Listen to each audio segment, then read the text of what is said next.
Race number 5 at Ascot on Saturday will jump at 4 o'clock. It's the second of the feature events. It's the Hostmasters Colonel Reeve Stakes over 1,100 metres at Group 3 level. In replay, looking at the last start win of Dainty Tess. Being followed by Durandal Kai Perinya. Dainty Tess about 6 lengths from the leaders. The 3-year-old comes after the leader at the 200. Over on the inside, Super Maxi, Agent Pippa. Here comes Dainty Tess with her run down the extreme outside. She's finishing brilliantly. Also Lockroy, but Dainty Tess, she's got wings and she cuts them. Dainty Tess has now earned more than $1 million in prize money and bonuses for her delighted connection. She has become the darling of the WA racing public, and I think over the short distances, certainly with Rock Magic out of action at the moment, she is the best sprinter in the state over 1,000 and 1,100 metres. I think she'll be a lay in the Winterbottom Stakes, but the 1,100 metres, I think she's the one to beat, goes on top. From number 6, Durandal, he's one of the state's most famous bridesmaids, this horse. He keeps running okay races. I think rising in distance here from the 1,000 metres to the 1,100 should certainly suit Durandal. He will break through sooner or later, but yet to win in WA and therefore goes in for second. Number 7, Lockroy has filled minor placings behind Dainty Tess on each of his 2 starts during the current Ascot Racing Carnival. Is another place chance for mine and gets a nice weight swing, but I just don't think that will be all that important over this type of distance. And then the query horse has to be down the bottom here, number 8, Belter. Zooms off a decent trial in which he beat Scales of Justice, who goes around in this ahead of the Railway. He maps as one of the leaders in the race and he could easily match up to this. This is a pretty weak edition of the Colonel Reeve for mine, certainly in depth. Top selection, race number 5, going with number 3 here, Dainty Tess, to beat 6 Durandal, 7 Lockroy and 8 Belter. Race number 6 at Ascot on Saturday will jump at 4:37. It's the Amelia Park Lodge Handicap over 1,400 metres. In replay, let's take a look at Spillanova's last start. By Sweet Dreamer, and at the head of the others, Sally's Realm, but it's Pinball Wizard at the 252 in front. Pearls and Prawns is starting to cut them down very quickly from Distant Trilogy. Sally's Realm at the 100. Pearls and Prawns ranges up, grabs the lead. Distant Trilogy trying to go with it. Down on the inside, Sally's Realm, but Pearls and Prawns too strong first up. I'm not saying that Spillanova was a tragedy beaten in the replay race, but I do think he'd have gone very close to beating the Boom Galloper in Pearls and Prawns had he drawn a softer gate. Gets that softer gate on Saturday, gate number 6. Expect Spillanova to be on the speed for Jason Brown, and stepping up to 1,400 metre suits, gets the dry track as well. Goes on top, only marginally though, from number 2 here, Royal Command. I know he was beaten 3 3/4 lengths by Freo last start, but that was a 66 plus rated race. This is a 62 plus. It rated it absolute head off from a class benchmark perspective, and I think he was probably just a little bit too close to what was a fast speed second up without a trial. Not ruling out number 2 here, Royal Command. Number 4, Just Like Fire, is a month between runs. She was just a stride away from beating Giraffe first up on opening day at Ascot after almost a year off the track. Another one without a trial. She was in my black book as well. And then down the bottom, towards the bottom at least, number 10 here, Purist, came out of the same high rating event as Royal Command, and certainly worth specking at long odds in your exotics here. This horse finished 6th in that race won by Freo. Top selection in race number 6, going with number 3, Spillanova, to beat 2 Royal Command, 4 Just Like Fire and 10 Purist.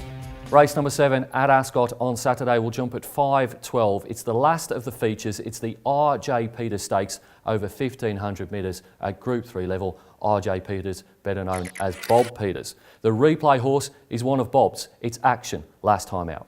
Disposition down on the rail, Galaxy Star. Pike sitting there as quiet as a church mouse. Action's 2 lengths behind him. Now he goes to work, he releases the brakes, and now ranging to the lead, Galaxy Star. She put pay to them. Action runs on, but it's all over bar the shouting. The favourite's going to run right away and goes on to clinch a spot in the railway. Looking at the order of entry for the Kirin Railway Stakes on the first day at the Tabtouch Masters, you'd think that Action has to win the RJ Peters Stakes in order to get into that race. He's run second both of his runs this campaign.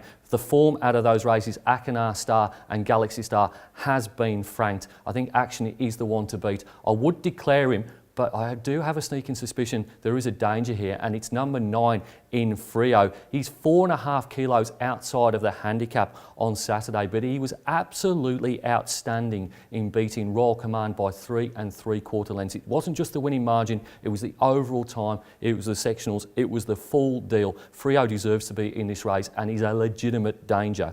Number 5, Great Again, probably will do it tough from the outside gate here for Lucy Warwick. There's a fair few leaders who will go forward in this race, one would suspect, but he's as tough as they come and he'll certainly be there or thereabouts. And then number 6, Capo d'Oro, was one of 3 gallopers who were late scratchings from last week's Ascot Gold Cup following the full start. Not really sure as to how that's going to play out for Capo d'Oro and a few of the others, but certainly his form is enough to suggest he could run into one of the minors here. Top selection in race number 7, going with number 2, Action, but a bit wary of number 9, Frio, 5, Great Again, and 6, Capo d'Oro. Race number 8 at Ascot on Saturday will jump at 5:47. It's the Crown Towers handicap over 1,800 metres, and it's easily the most intriguing race on the card. In replay, look at the last start performance of Bow Count. At the top of the straight by 5, Mr. Elby, First Growth Honorific. Down the outside, here comes Sigil starting his run, but Bow Count's got a massive lead at the 204 in front, Mr. Elby. Sigil runs on from First Growth and Honorific. Bow Count shortening stride. Mr. Elby, First Growth cutting him down from Sigil. Mr. Elby reached the lead from Bow Count. Mr. Elby's got home. Mr. Elby beat... I think you could make a very legitimate case for probably 5 or 6 runners in the finale. I'm going to go with number 16 here, Bow Count. I think he used one too many petrol tickets in the replay race, otherwise he probably would have hung on to beat Mr. Elby in what was a high rating performance. He's kept his rating there at 67. He gets in half a kilo above the minimum, and I think he will be winning a race such as this pretty soon. Goes on top from number 15, American Joy. She found the step up from 1,400 metres to 1,800 metres just a little bit too hard after Bow Count put the speed on last start. She'll strip fitter here, and if she can maintain her momentum over the last 200 metres in this race, she'll be right in it. Number 1, Dart Prospect. I love this galloper. I think he's got heaps of talent. He drops in grade from 70 plus to 66, but he's only won 1 from 9 here, and that really does tell the story. If this was at Belmont, he'd go on top. And then number 12, The Big Show, rises in class after taking out a midweek contest over 2,200 metres from a subsequent victor. He has to go in the frame here. He'll also be on speed for Taylor Stone, claiming 1.5.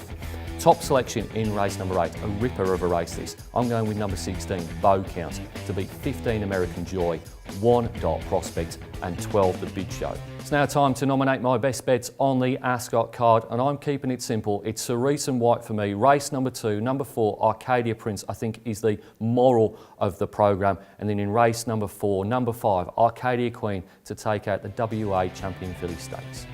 It's easy to stay up to date with everything that's happening at Perth Racing. You can log on to our website or you can follow us on one of our social media channels. Until next time, bye for now.